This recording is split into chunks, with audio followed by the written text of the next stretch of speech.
Had no luck tonight, Gaffer? Yeah, no, definitely not. But listen, bitterly disappointed how the game obviously played out. Thought actually first probably a couple of minutes they settled probably better than us, but then I thought we started getting into the game, and for the 10 minutes or so then I thought we had a better team. We were on the front foot, got playing a bit, caused them a few problems, and then obviously the sending off here is it's a massive turning point in the game to go that long. I think it was nearly 90 minutes playing really with 10 men, big pitch, and from so early on you have to sort of take a moment really and sit back in. I thought we had a threat, went 4-3-2. I thought we had a threat at the top of the pitch really. Created a couple of chances here, a couple of corners, and I don't know how the ball didn't go in the goal. Obviously Meebush's chance, John's header at the end there, Evan has a couple of chances on the break as well. So here probably that looked hasn't been one of us the last 2 games in Europe. You'd have to feel for James Norris as well. I know it's a cliche, but he's really not that type of player. It looks like the ball just bobbles out and he catches them high. Yeah, I think it's one of them. As no VAR, you're getting away with it probably, you know what I mean? The ref, it's probably a yellow card at best, like. It was no VAR, but here you don't get away with that nowadays. And here you look back at it, and it probably is a red card the way they slow it down. You're looking back at it over and over and again. So, these games, tight, close games in Europe, massive turning point, obviously in the game. In a weird way, would you be pleased with how organised and disciplined we were with him? Yeah, no, listen, I think obviously it's we went that 4-3-2. I thought the lads took it on well. Really, you know, it's hard. Obviously, you're giving up possession. You have to give up a bit of territory. Really, you can't really go after it as much as you want then. But I thought we had a threat on the break. Thought we had a few chances coming in at half time then. Obviously 0-0 was good, the lads reset, we were ready to go again. And then the goal obviously is, again, I don't think they had many chances. And for the goal, a couple of up here, hit a couple of players, and the OG obviously is a killer. And as I said, the luck just wasn't with us there tonight. Yeah, like created so many chances, probably had the best goal scoring opportunities of both sides. Yeah, no, definitely, yeah. And here in these games, and it was probably similar over in Skenji, you know, you can't leave chances like that behind, you know, because they come back and haunt you, and ultimately that's what's happened here tonight. It's a steep learning curve on the scoreline, but from general play, like you say, you've played 3 games in Europe, you haven't been outclassed once. No, and but that's where the disappointment lingers, Darren, if I'm being honest, because we sat here only at 1 point playing 3 games. And we feel in the last 2 games, obviously we're the better team, but here, you don't get out for talking about that or feeling that, you know, it's points on the board at this level. It's a ruthless game, and we've definitely left points behind in the last 2 games.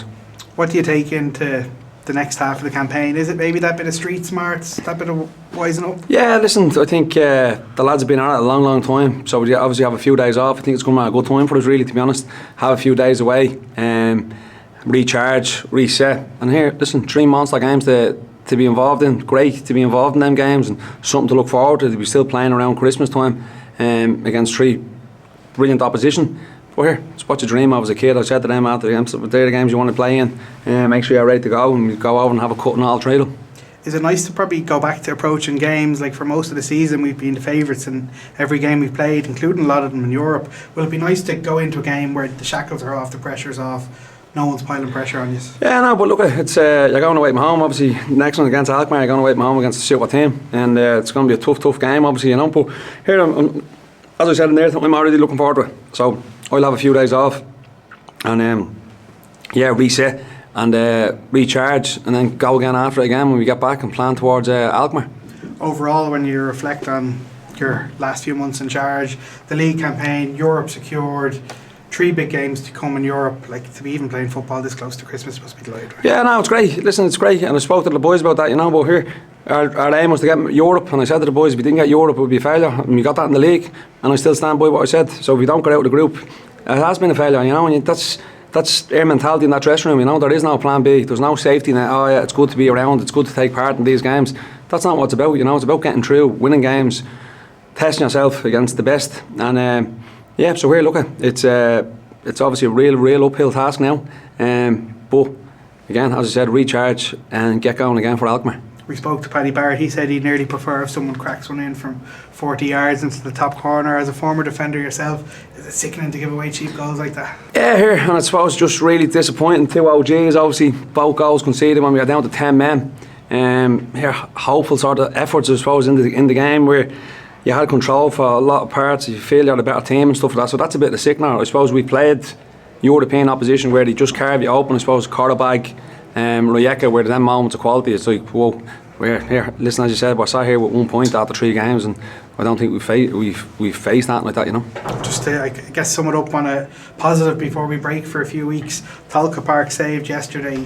Whatever happens, that's probably the biggest thing that happened to us this year. Yeah, without a doubt, brilliant. I think I touched on it yesterday. So huge, obviously, thanks to the fans and volunteers and people like ourselves, and that's that.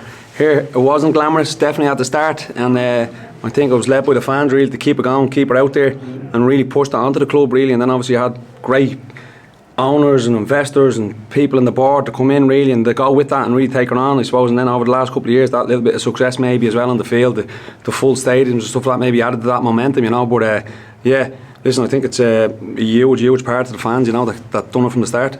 Enjoy a couple of days off, shall we? And you, good luck.